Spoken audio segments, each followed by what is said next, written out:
اعوذ باللہ من الشیطان الرجیم، بسم اللہ الرحمن الرحیم۔ السلام علیکم ورحمۃ اللہ وبرکاتہ۔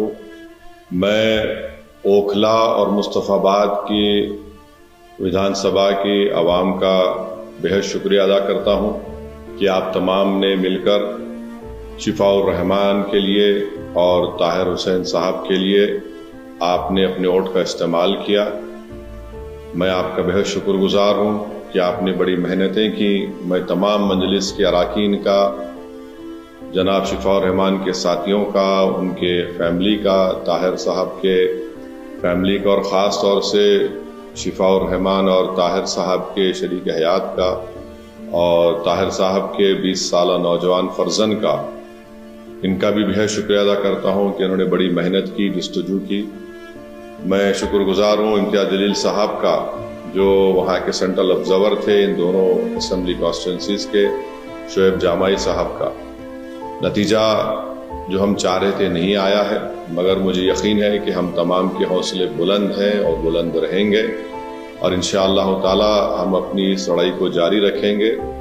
جمہوریت ہم کو اس بات کی اجازت دیتی ہے کہ ہم اپنے پسند کے امیدواروں کو اتاریں۔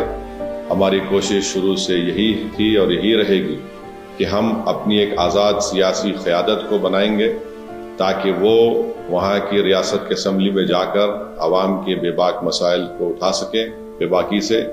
تو انشاءاللہ یہ کوشش جاری رہے گی، اور مجھے امید ہے کہ انشاءاللہ تعالی ہم تمام لوگ دعا کریں گے کہ طاہر صاحب کو، شفاء الرحمان کو جلد سے جلد، اور دوسرے جو لوگ پچھلے 5 سال سے جیل میں ہیں ان تمام کو بیل ملے گی، وہ اپنے گھر کو واپس آئیں گے، اور انشاءاللہ مجھے یقین ہے کہ وہ تمام کے تمام بے قصور ثابت ہوں گے۔ میں ایک بات عوام الناس کو بتانا چاہتا ہوں کہ نتیجے آنے کے بعد آپ دیکھ رہے ہیں کہ جو لوگ اپنے آپ کو بڑا سیکولرزم کے دعوے دار کہتے تھے، وہ دونوں سیاسی پارٹیاں آج ایک دوسرے پر بی ٹیم کا الزام نہیں لگا رہی ہیں۔ اس سے یہ بات صاحب ظاہر ہوتی ہے کہ جہاں مجلس الیکشن اگر زیادہ سیٹوں پر لڑ جاتی تو یہ فوراً ان کا یہ حربے ہتھ کنڈے استعمال کرنا شروع ہو جاتے۔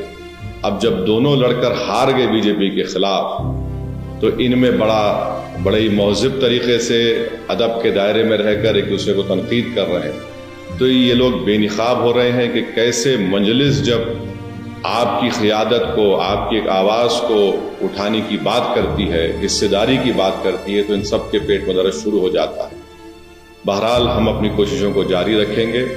ہماری کوشش یہی رہے گی کہ اوکھلا اور مصطفیٰ آباد میں وکاس اور ترقیاتی کا کام مکمل ہو، وہاں کے عوام کے بنیادی مسائل حل ہوں، اور ہم اس کے لیے کوشش کرتے رہیں۔